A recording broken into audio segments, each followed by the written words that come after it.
जय झूलेलाल। एक नई खबर के साथ हमारे चैनल में आपका स्वागत है।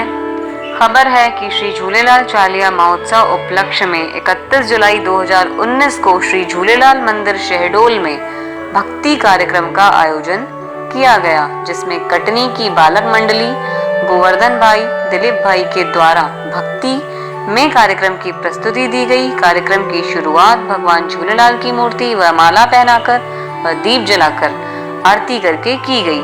कार्यक्रम रात 10 बजे आरंभ हुआ एवं 1 बजे इसकी समाप्ति की गई।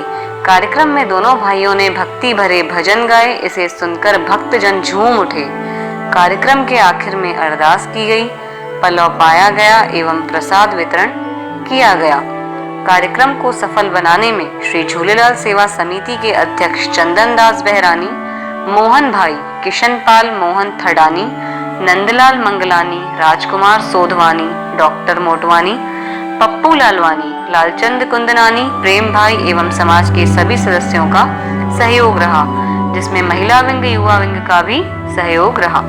ये थी हमारी खबर। खबर आपको अच्छी लगी तो लाइक कीजिए, शेयर कीजिए और सब्सक्राइब कीजिए।